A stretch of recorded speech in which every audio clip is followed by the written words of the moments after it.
It's our pleasure to introduce our closing speaker for the 2015 Canadian Telecom Summit, the Minister of Labour and the Minister of Status of Women, the Honourable Dr. Kellie Leitch.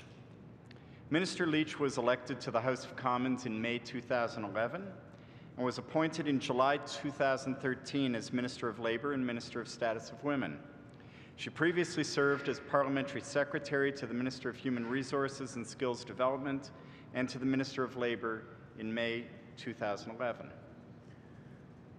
Dr. Leitch earned her Doctorate of Medicine from the University of Toronto in 1994 and her MBA from Dalhousie University in 1998. She has also been recognized with the Order of Ontario for her advocacy work on behalf of Canadian children.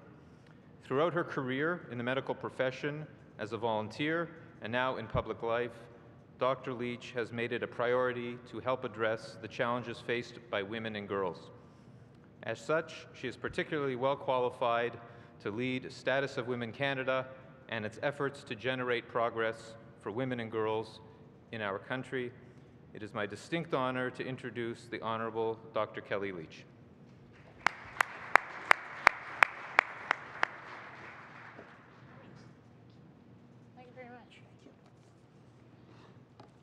You always got to like being the closing speaker at a conference when everyone actually wants to leave. So I'm going to be very quick.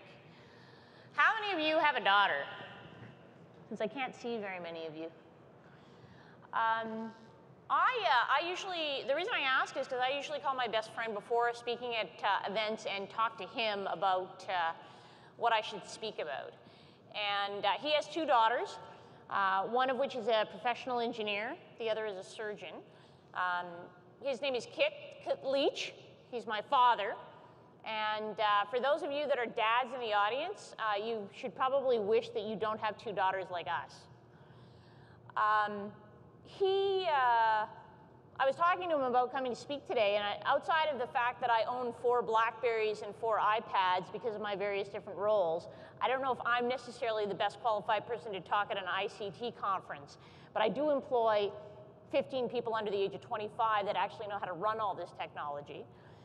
But most importantly, I'm here because more appropriately, I'm going to encourage you to change your direction so that you actually can be more profitable.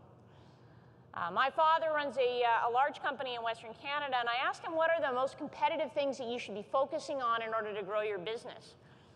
And he said the things that are the best about being in Canada and being in business are that we have a stable economy. We're actually the lead in the G7, if not the G20, of making sure that we have a consistency in our economy, especially since the downturn in 2009.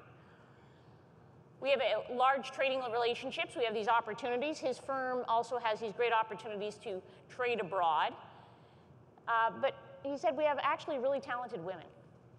And we have a really enormous untapped resource that most guys, he says, don't figure out. And by way of example, what he talks about is actually, quite frankly, and he puts it pretty bluntly, it's amazing how much more productive, we run a family construction company, it's amazing how much more productive the 22-year-old guys are on our job site when your mom shows up. Because it's a fact, let alone that when you have diversity in the workplace, we know that it's more profitable. And so I've been very focused as Minister of Status of Women, but also as Minister of Labour, to be very frank with you, in making sure that we have broader diversity in our workplaces. And the largest untapped resource in Canada of well-educated individuals that can fill roles are women. And I'm here to advocate on that. And the main reason is because when you look at the straight numbers, and the facts are very clear, multiple pieces of research have been done on this. If you have more than 2 or 3 women on your board, or you have more or 2 or 3 women in a senior leadership role in your company, or quite frankly, if, as it is in my operating room, again and again, I still practice medicine part-time. I'm the only person in Canada that moonlights as a surgeon as opposed to having that as a full-time job. You actually increase your profit, and on average, 18%. So as my good friend Michael Cooper says at Dream, he says, guys, please just be mercenaries and go out and make some money so you can create some more jobs for Canadians. And that's what I'm here to advocate for today. And it's one of the things that we've been very focused on at the Government of Canada. I'm very proud to have a boss who leads by example. The Prime Minister has been very focused on making sure that we have diversity in our workplace. 30% of our cabinet are women. 42% of the senior leadership in the Government of Canada are women.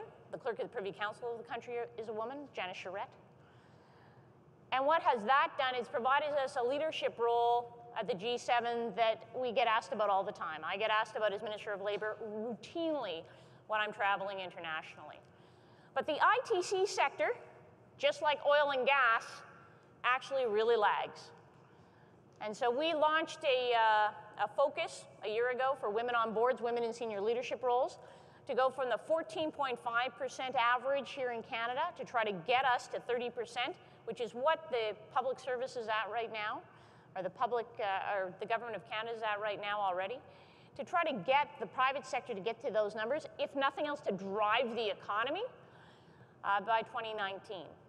And I'm happy to say those numbers have been moving. We were at 14.5% last June. We're at about 21% now. But we have a long way to go. And the reason why we have a ways to go is because between ICT and oil and gas, our numbers get skewed. And you just have to look at this room to know exactly that those are the facts. And I come from a profession, I'm an orthopedic surgeon, and as I say, I still practice part-time. And in 1990, I was N equaled 1. In fact, in 2000, when I graduated, I was the only person in the country who was a woman who became a pediatric orthopedic surgeon.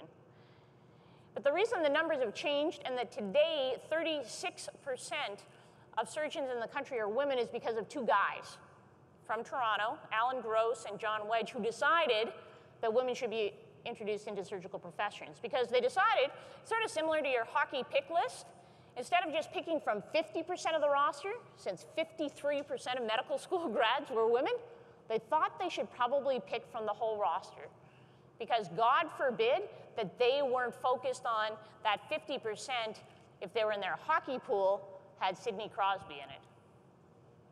And so I would like to encourage all of you to do exactly the same.